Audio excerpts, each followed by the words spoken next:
irmãos, um bom dia. Estamos começando mais uma transmissão de culto nessa manhã de domingo.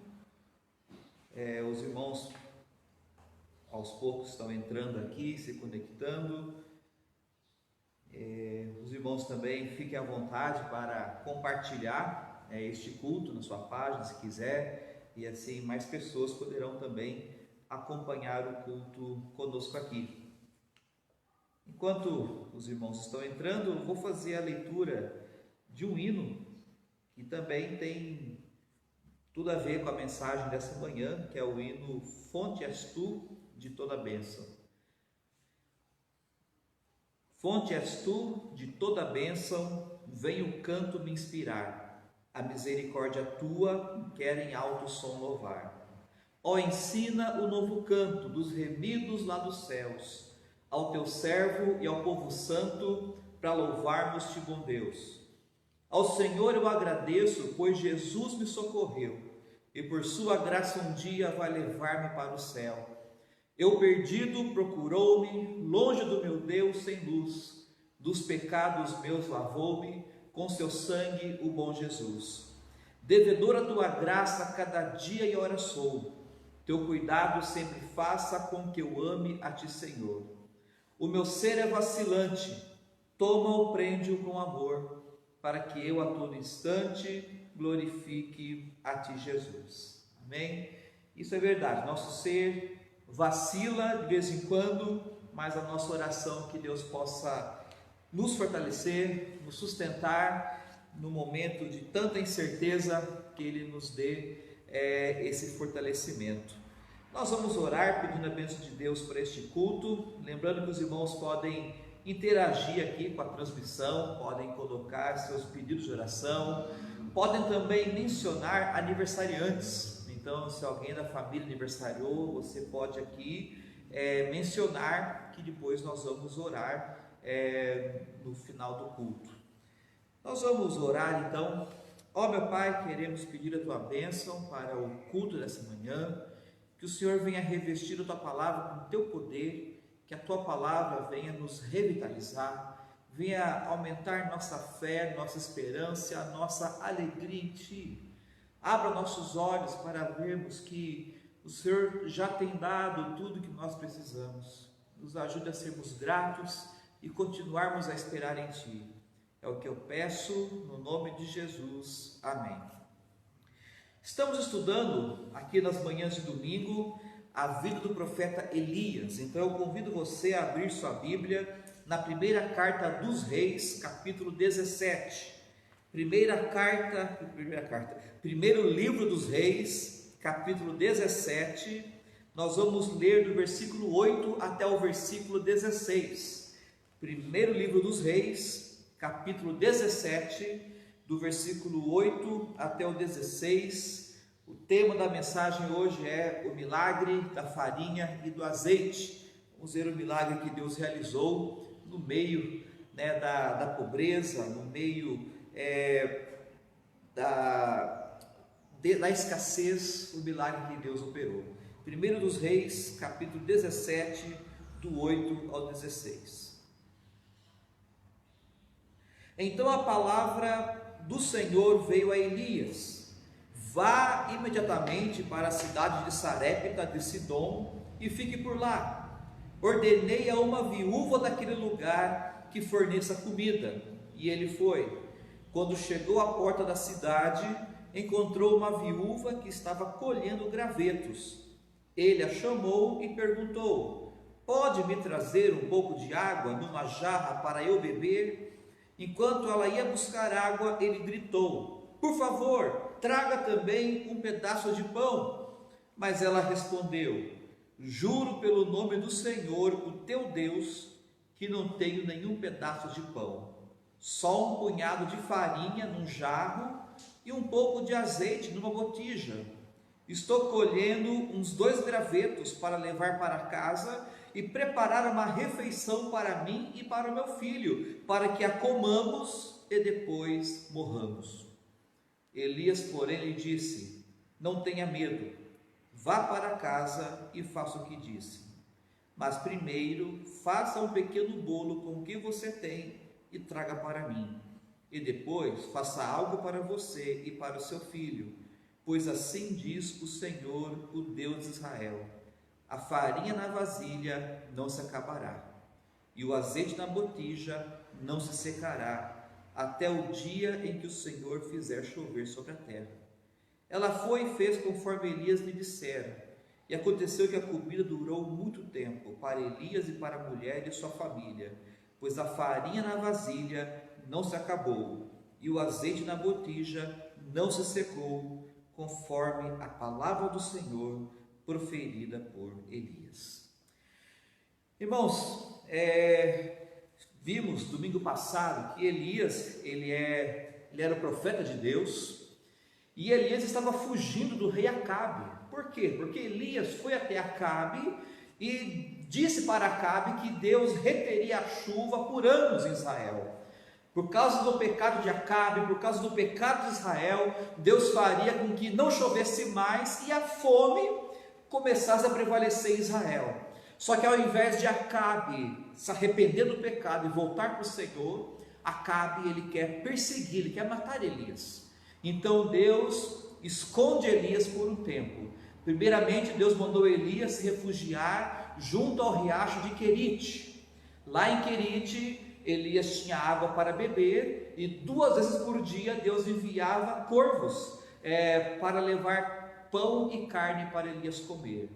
E lá em Querite foi um tempo em que Deus trabalhou a fé de Elias, porque em Querite não havia nada que Elias pudesse fazer para conseguir o alimento. Elias foi forçado a confiar na providência de Deus. Elias foi obrigado a crer que 2 vezes por dia Deus levaria de forma milagrosa comida para ele comer. Só que chegou o momento que o riacho secou. Da mesma forma, o riacho também seca em nossa vida. Tem coisas que uma hora nós temos abundância, daqui a pouco não temos mais. Tem coisas que Deus dá e depois Deus tira, e o riacho na nossa vida também seca.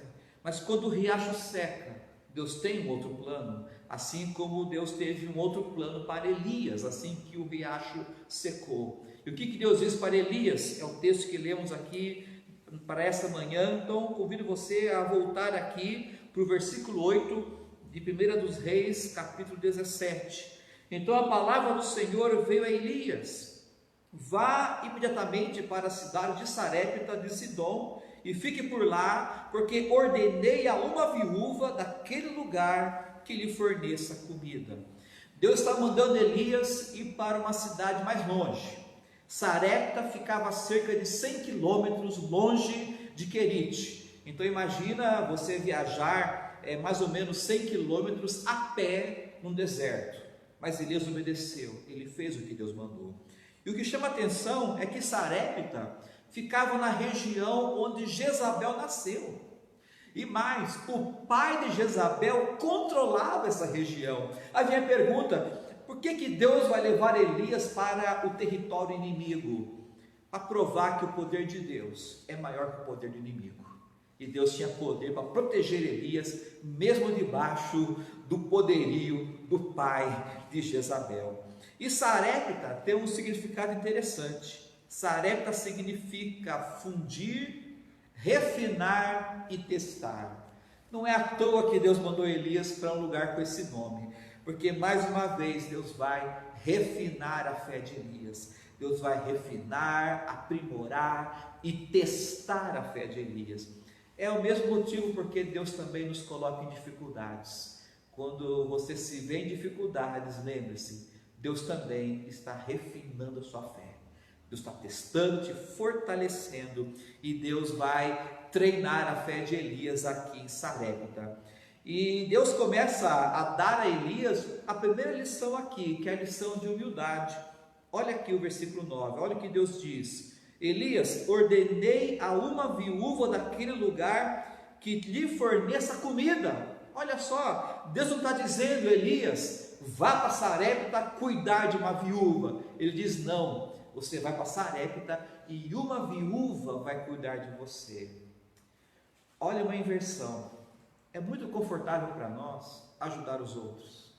É muito confortável quando nós temos condições, quando temos um bom emprego e nós podemos socorrer as pessoas que estão em necessidade. E quando a situação inverte? E quando sou eu que estou sem recurso? E quando sou eu que estou sem emprego, eu que estou sem comida, sem dinheiro e preciso ser socorrido por outros? Essa é uma lição de humildade que Elias vai ter. Elias está numa situação em que não é ele que está ajudando, mas ele é quem vai ser ajudado. E Deus já está ensinando algo para Elias aqui. E outro detalhe, por que uma viúva? As viúvas eram as pessoas mais necessitadas que havia na época. As viúvas não tinham pensão, as viúvas não tinham nenhum benefício do governo. As viúvas eram as mulheres que passavam muitas necessidades. E Deus vai usar uma viúva para sustentar Elias.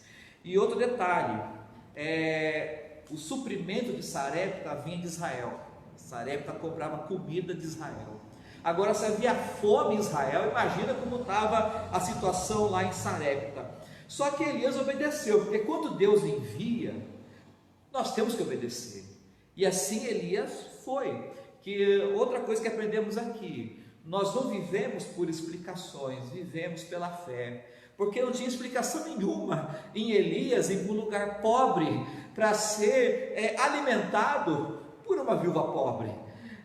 Mas Elias foi, porque Elias já havia aprendido que comida é Deus que provê, e ele obedeceu. Versículo 10 nós lemos que Elias foi, e quando chegou à porta da cidade, encontrou uma viúva que estava colhendo gravetos. Ele a chamou e perguntou: pode me trazer um pouco de água numa jarra para eu beber? E enquanto ela ia buscar água, ele gritou: por favor, traga também um pedaço de pão. Elias está exausto, está faminto, está sedento. A primeira coisa que ele pede para essa viúva é água.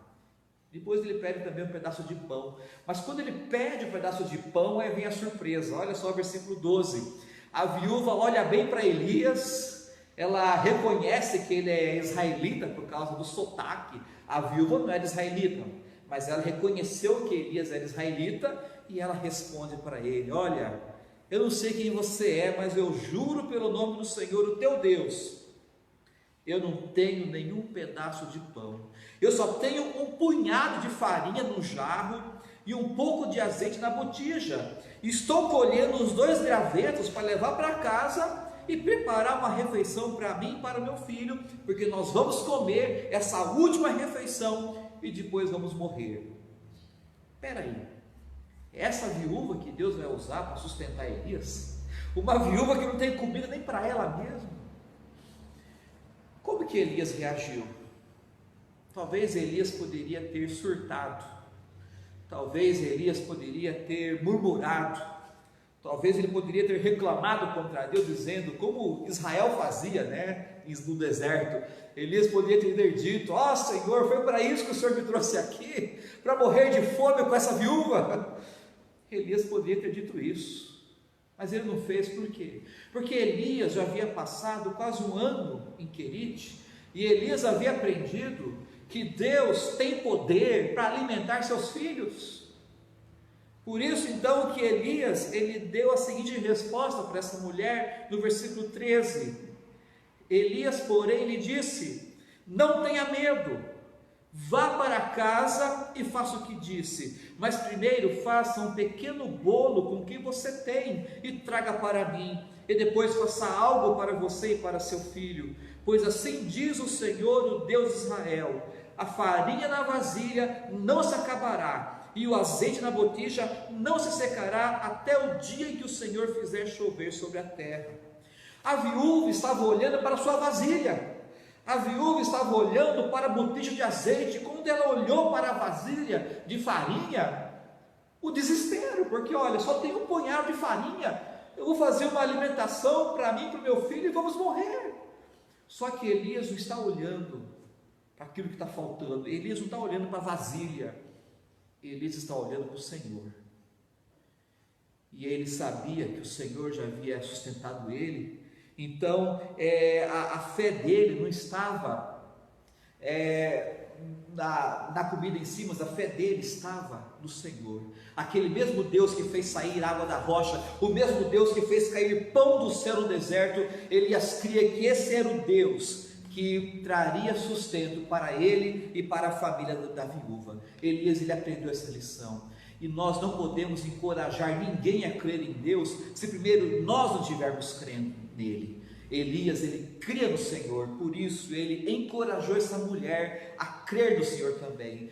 Não olharmos para aquilo que está faltando, não olharmos para a escassez, não olharmos para o problema, mas olharmos para aquele que provê. Jesus, quando estava perante aquela multidão, os discípulos perguntaram: mas Senhor, o que é esses pãezinhos, esses peixinhos para toda essa multidão? Só que Jesus não ficou olhando para o pão e para o peixe. A Bíblia diz que Jesus olhou para o céu, ele olhou para o Pai, ele olhou para aquele que tinha poder para multiplicar aqueles poucos pães e peixes. E é isso que nós vamos aprender. Eu não posso só ficar olhando para aquilo que eu tenho, para aquilo que eu tenho no armário, para aquilo que eu tenho de recurso. Eu não posso olhar só para isso e ficar me lamentando. Eu tenho que olhar para aquele que provê, dizer: Senhor, eu creio que o Senhor vai dar tudo que eu precisar. Me ajude, Senhor. A fé não é olhar no que se pode ver, a fé é olhar naquilo que não se vê, é olhar para o Senhor. Agora imagina essa viúva olhando para aquele homem cansado, sujo, e esse homem dizendo essas palavras que ela nunca havia ouvido antes. Como nós precisamos de pessoas de fé, como faz falta para nós, de ter em nosso meio pessoas de fé, que naquele momento em que nós estamos tão desanimados, tão abatidos, esses irmãos chegam até nós e dizem: não, confie em Deus, Deus proverá. Como é importante termos irmãos de fé ao nosso redor. E nós encontramos também aqui nas palavras de Elias o princípio da contribuição. Elias diz para a mulher: primeiro prepare um bolo para mim, depois você prepare algo para você e para o seu filho. Elias não disse: prepare um bolo para você e seu filho, e depois com o que sobrar você faça algo para mim. Não, Elias inverteu: primeiro prepare um bolo para mim, e depois você prepara uma refeição para você e para o seu filho. Elias não foi egoísta aqui? Não. Elias está ensinando essa mulher o princípio da contribuição. Se nós esperarmos dar para o Senhor aquilo que sobra, nós nunca daremos. Mas quando primeiramente eu dou para o Senhor, quando primeiramente eu oferto, eu contribuo para o Senhor, Deus vai suprir o resto. Esse é o princípio da contribuição. A contribuição, as ofertas, os dízimos, é um ato de fé. Eu não dou o dízimo e oferta porque eu tenho certeza que vai sobrar dinheiro, não. Eu dou o dízimo e oferta, eu contribuo ao Senhor porque eu creio que o Senhor não vai deixar faltar nada para mim. Esse é o princípio da contribuição, e essa viúva, ela aprendeu também aqui. E no versículo 15 nós lemos que ela foi e fez conforme Elias lhe dissera, e aconteceu que a comida durou todos os dias para Elias e para a mulher de sua família, pois a farinha da vasilha não se acabou, e o azeite da botija não se secou, conforme a palavra do Senhor proferida por Elias. Essa mulher tomou esse passo de fé, ela fez o que Elias ordenou para ela. Ela fez o bolo do profeta, e depois, quando ela voltou para a cozinha, a surpresa, a farinha havia multiplicado, o azeite havia multiplicado. Aí ela e seu filho comeram, e aí eles foram dormir, e quando eles foram dormir, a farinha estava baixa, o azeite estava baixo, e eles dormiram. E quando no dia seguinte, quando essa mulher acorda, ela olha para a vasilha e a farinha aumentou, o azeite aumentou, e assim foi todo dia. Todo dia a farinha ia aumentando e o azeite ia aumentando de forma milagrosa, porque o nosso Deus é um Deus criador. Deus é um Deus capaz de produzir recursos onde não tem, e essa mulher experimentou o poder de Deus na sua cozinha.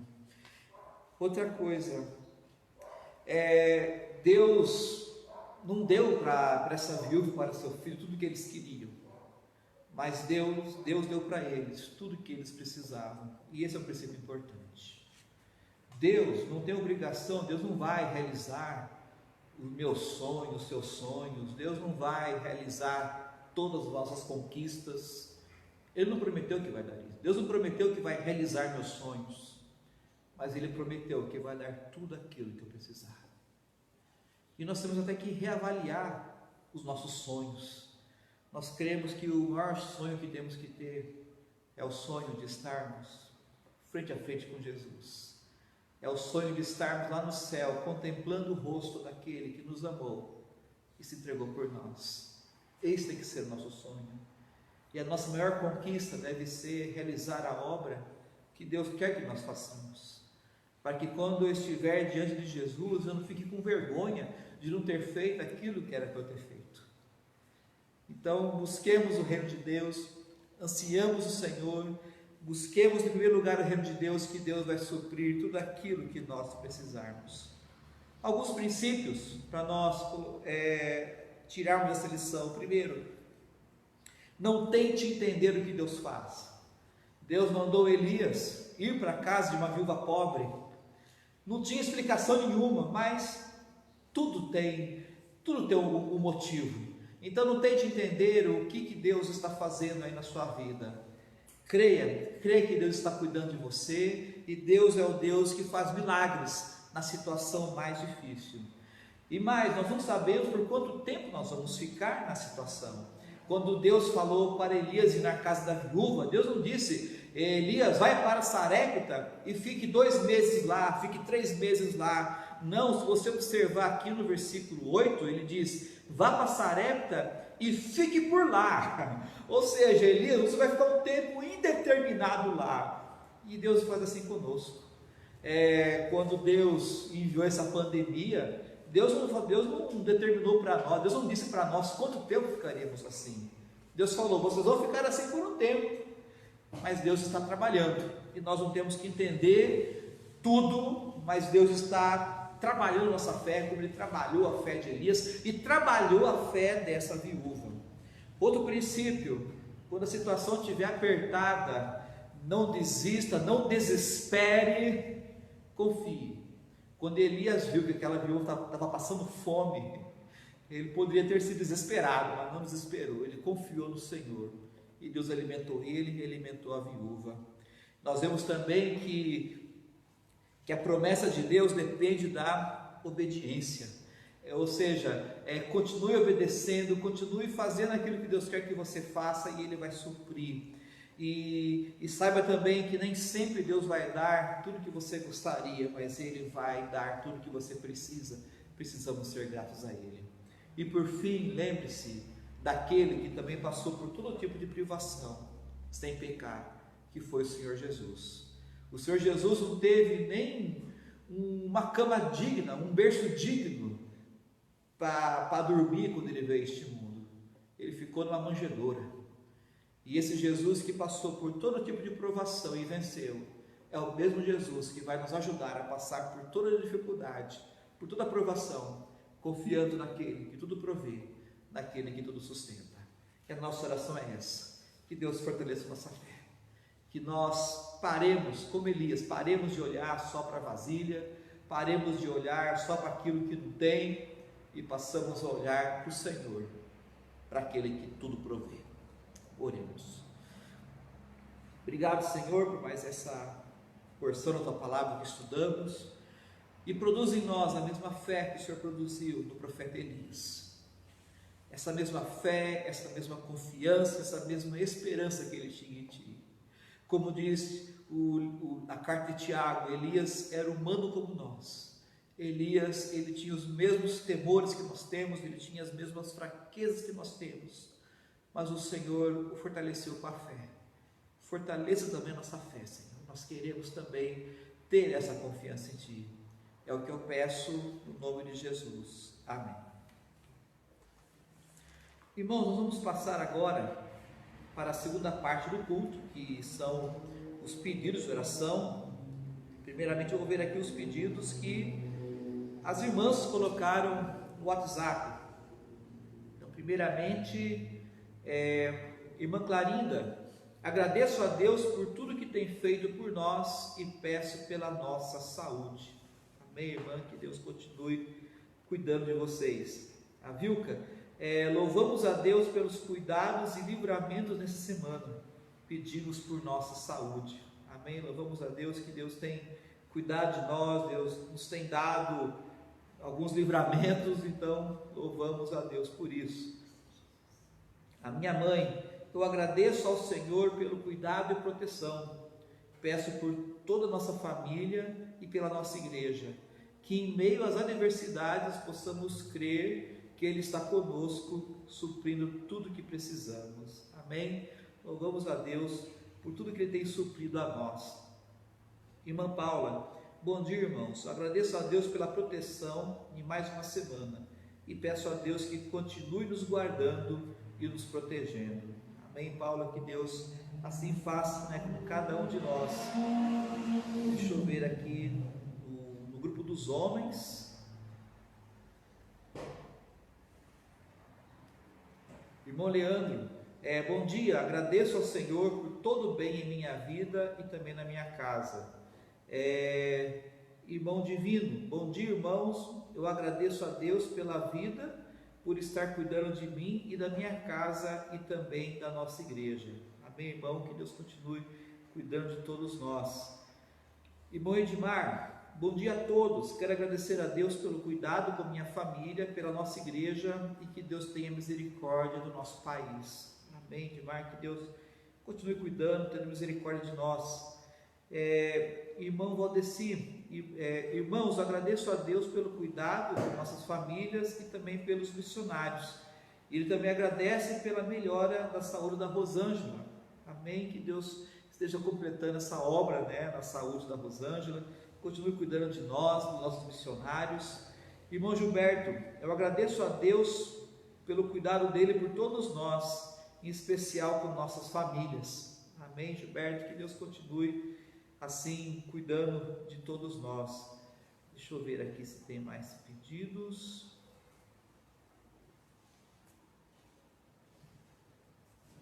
Deixa eu ver aqui. No grupo dos jovens, irmão Valderi, bom dia. Meu pedido de oração é pela nossa vida espiritual, pela nossa igreja, pela nossa nação e também por uma porta de trabalho. Amém, Valderi? Que Deus venha abrir essa porta, como temos aprendido aqui com o profeta Elias, por maior que seja a adversidade, Deus é um Deus que faz milagres, o impossível no meio das adversidades. Eu vou ver agora no Facebook, os irmãos que colocaram aqui os seus pedidos. Bom dia, a todos aqui que interagiram. Temos um pedido aqui, o Francisco Gonçalves, ele escreve: agradeço a Deus pela saúde e pelo seu sustentar. Amém, Francisco? Que Deus continue te abençoando também, sustentando. Temos também da Zina, a irmã Zina, só agradecer a Deus por tudo que Ele nos tem concedido até aqui. Amém, irmã? Que Deus continue nos guardar e proteger. Irmã Anete, agradeço a Deus por ter sustentado nós até aqui, pelos missionários e pela saúde do seu povo. Amém? Creio que são esses os pedidos, Aniversariantes, não sei se tem mais aniversariantes. Essa semana o meu pai completou mais um ano de vida e a irmã Terezinha também completou mais um ano de vida. Louvamos a Deus pela vida de todos aqui que Deus tem nos sustentado. Não sei se tem mais pedidos de oração ou aniversariantes, creio que não. Nós vamos então fazer essa oração final e que Deus nos abençoe nesse dia. Se Deus quiser, hoje à noite às 7 estaremos aqui para mais um culto. Vamos orar.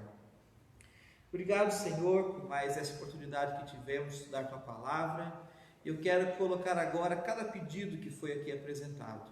Que o Senhor continue sustentando, continue cuidando de cada irmão da igreja.